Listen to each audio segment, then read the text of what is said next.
You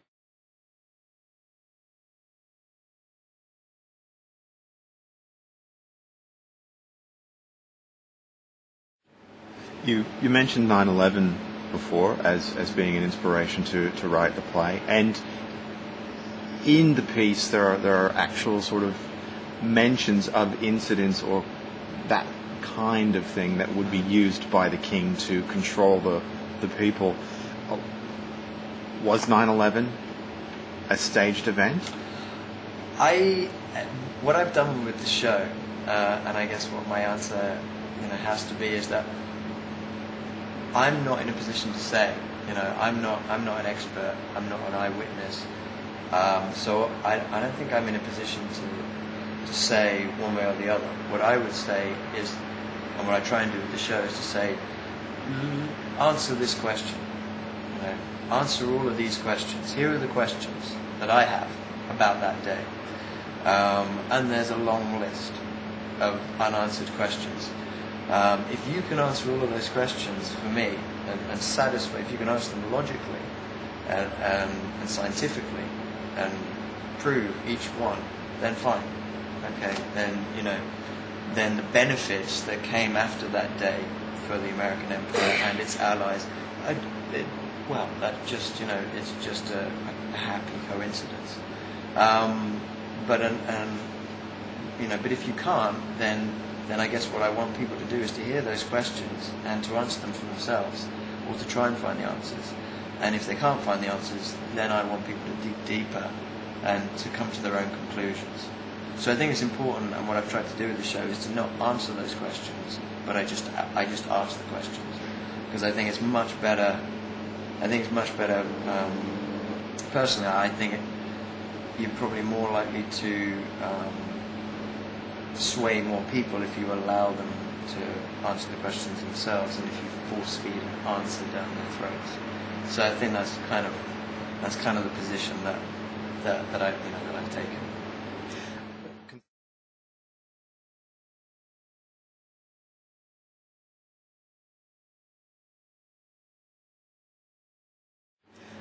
Considering that it asks those sort of questions that some people may not be comfortable with, how do you think the play is being received?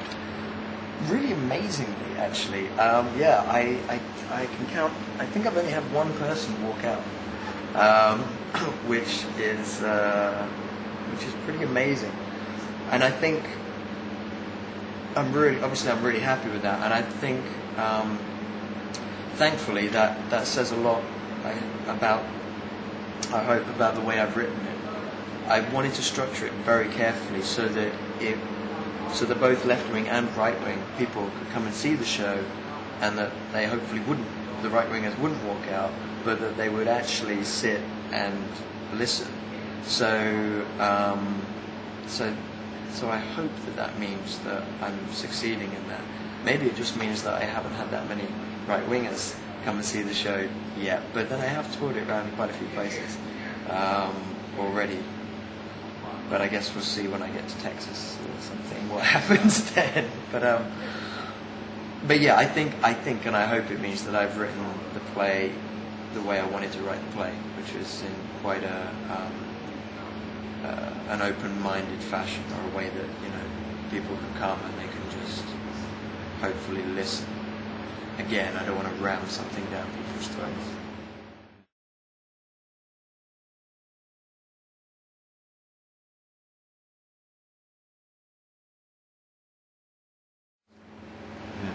There's a very stirring account at the beginning, sort of as a prologue to the piece, with a soldier giving his account of an experience that he had while in Iraq.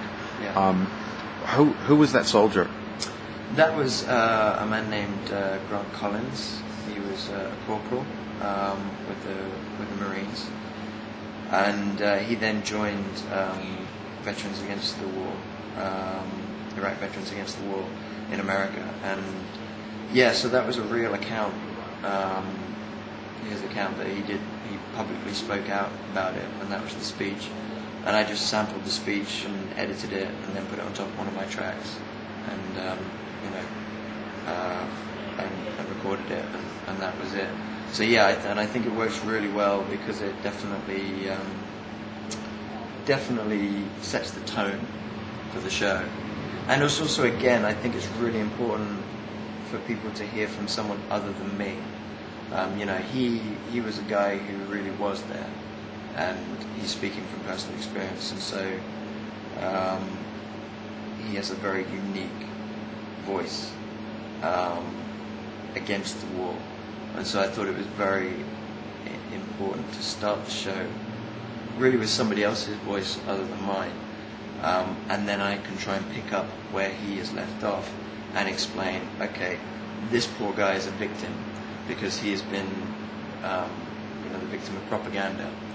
He has gone there to do what he thought was his duty. He's ended up killing women and children and men, civilians. He is destroyed because of that inside. He is a victim as much as he is victimized other people in his ignorance. And now he's come to a realization of what's happened to him, what's been done to him, and he has to try and deal with that for the rest of his life.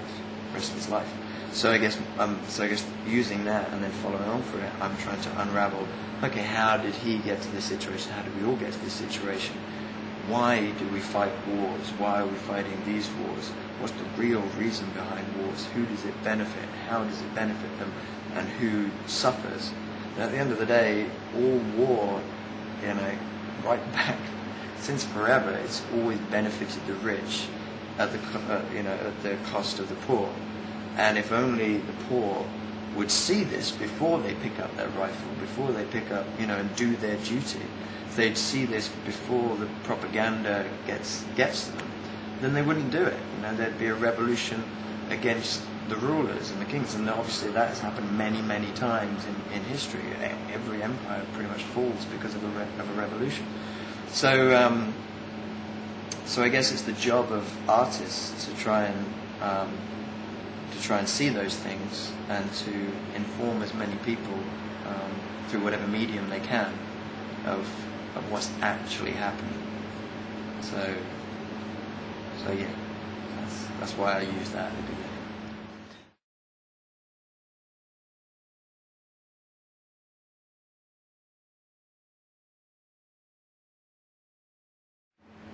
Did you write the play with September 11 in mind?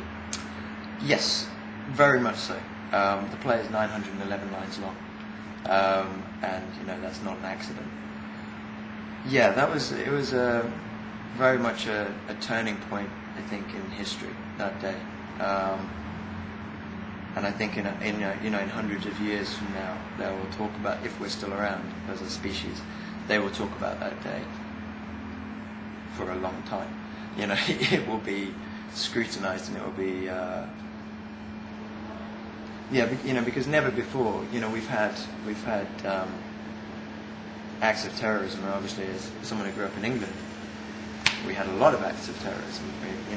We're very much used to that. But the fact that it was filmed and recorded and aired like a bad Hollywood movie, again, I think that is a question in itself as to why it happened to be that way.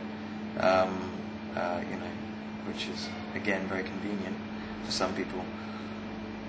But it's just never happened before. There's never been anything like that. I don't think, certainly not on that scale. An act of terrorism or such destruction caught on so many cameras, and so many acts of destruction caught on so many cameras in one day.